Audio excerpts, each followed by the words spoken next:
అయినా మీ బుద్ధి మారట్లేదని చెప్పి ఆగ్రహాన్ని వ్యక్తం చేస్తున్నారు కూటమి నేతలు. ఇంకెప్పుడు మీరు మారుతారు? రౌడీజం చేస్తున్నారట, ఇష్టం వచ్చినట్లుగా చేస్తున్నారట, రాష్ట్రాన్ని అల్లకల్లోలం చేస్తున్నారట. సిబిఎన్ గారు సీఎంగా ఉన్నంత కాలం అరాచకవాదులకి ఆంధ్రప్రదేశ్ రాష్ట్రంలో స్థానం లేదు. రౌడీ మూకలకు సీరియస్ వార్నింగ్ సీఎం గారు. సార్ దయ్యం వేదాలు వలిస్తే ఉంటుంది సార్. ఎందుకు చెప్తున్నా అంటే సార్ సార్ ఎందుకు చెప్తున్నా అంటే ఏదైతే తెలుగుదేశం పార్టీ శాసనసభ్యుల్లో 90% మంది క్రిమినల్ కేసులు ఉన్నాయి. 90% మంది శాసనసభ్యుల మీద క్రిమినల్ కేసులు ఉన్నాయి. ఇది మేం చెప్పిన మాట కాదు, ఏడీఆర్ ఇచ్చిన సర్వే. చుట్టూ క్రిమినల్స్ ని పెట్టుకొని అరాచకం గురించి చంద్రబాబు నాయుడు గారు మాట్లాడితేట సార్. ఇంకో మాట చెబుతున్నా అండి, నిజంగా నేను చాలా రోజుల నుంచి చర్చా కార్యక్రమాలు గమనిస్తున్నా అండి. తెలుగుదేశం పార్టీ వాళ్ళకి ఏందయ్యా మీరు ఉద్యోగం ఇవ్వట్లేదు అంటే, తెలుగుదేశం వాళ్ళు జనసేన వాళ్ళు కాకుండా కొంతమంది అనలిస్టులు కూడా ఏంటంటే 4 మాటలు సార్. ఏదైతే డోర్ డెలివరీ చేశారు డ్రైవర్ సుబ్రహ్మణ్యాన్ని, రెండో మాట ఏంటంటే డాక్టర్ సుధాకర్ అంశం, మూడో మాట ఏంటంటే అమర్నాథ్ గౌడ్, ఇంకో మాట. ఈ 4 వాళ్ళు బాగా బట్టి పెట్టుకున్నట్టున్నారు సార్. ఈ 4 చెప్పే కదా వైఎస్ఆర్ కాంగ్రెస్ పార్టీని అధికారంలోంచి మీరు దించారు. ఈ సంవత్సరం కాలంలో మీరేం చేశారు? దళితుల గురించి బాలకోట బాధపడిపోతా ఉన్నాడు. తెలుగుదేశం పార్టీకి చెందిన 14 మంది రోక్ వెధవలు మీ దళిత బాలికని ఏం చేశారు ఒకసారి చూసుకోండి. దళిత బాలిక అమ్మాయి 9వ తరగతి చదువుతా ఉంది, 11 ఏళ్ల బాలిక, 8 నెలల గర్భం, తండ్రి కొడుకులు కూడా. ఏమి ఇలాంటి దళిత వాదులకి బాధ కలగలేదా? పోనీలో మన తెలుగుదేశం పార్టీ వాళ్ళగా చేసిన ఏ ఇబ్బంది లేదు, పోనీలబ్బా అనుకున్నారా?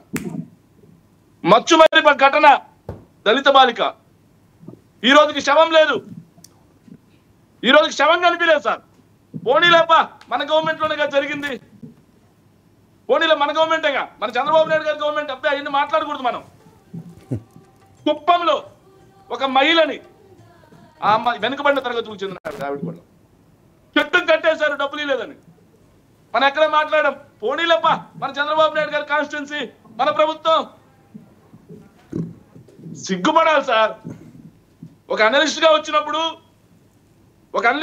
ఏం సార్ సింగయ్య గారి మృతి గురించి ఎంత బాధపడతా ఉన్నారా సార్? సింగయ్య గారి మృతిలో మేము ఈ రోజుకి చెప్తున్నాం సార్, జగన్మోహన్ రెడ్డి గారి కారు కింద పడింది నిజమని చెప్పి, ఆ వీడియో నిజమని ఏ ఫోరెన్సిక్ ల్యాబ్ ధృవీకరించింది. ఏబిఎన్, టీవీ5, మహా న్యూస్, ఏదైతే ఈనాడు, ఇవి కాదు సార్ మేము చెప్పేది. ఏ ఫోరెన్సిక్ ల్యాబ్ ధృవీకరించింది జగన్మోహన్ రెడ్డి గారి కారు కింద పడిందని?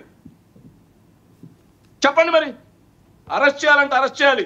చంద్రబాబు నాయుడు గారు పుష్కరాల పేరుతో 29 మందిని తొక్కి చంపిస్తే చంద్రబాబు నాయుడు గారు మంచు సచ్చీలుడు. కందుకూరు ఘటన తొక్కిసారి చేసి చంపిస్తే చంద్రబాబు నాయుడు గారు సచ్చీలుడు. గుంటూరు ఘటన సచ్చీలుడు సార్.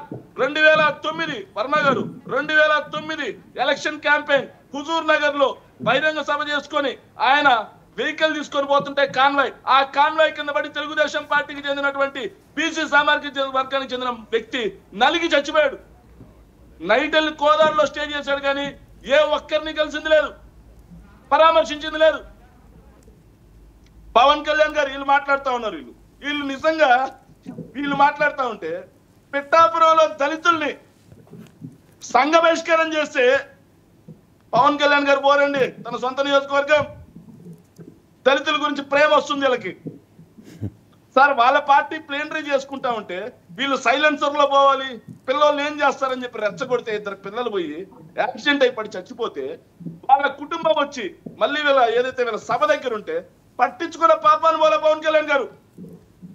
వీళ్ళు హ్యుమానిటీ గురించి మాట్లాడతారు. హ్యుమానిటీ అంట. నిన్న సార్ రాజమండ్రిలో పాపం సార్ వాళ్ళు ఎవరో మార్వాడి కుటుంబం ఎయిర్పోర్ట్ దగ్గర ఫ్లకార్డులు పట్టుకున్నారు. వీళ్ళ షాప్ సభ దగ్గర మా కూతురు తప్పిపోయిందయ్యా అది ఇది అని కట్టుకుంటే పట్టించుకున్న పాపాను పోలా. వీళ్ళు హ్యుమానిటీ గ్రౌండ్స్.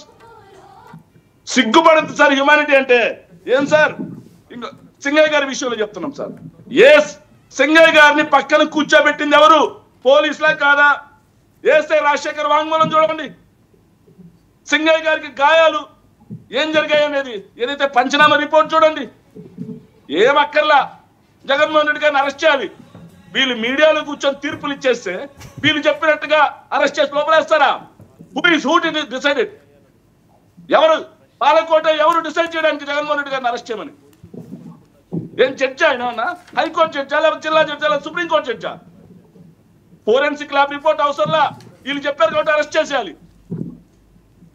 29 మందిని చంపిన చంద్రబాబు సచ్చీలుడు. ఏదైతే కందుకూరులో, గుంటూరులో, తొక్కిస్లాట్లో చంపిన సచ్చీలుడు 2000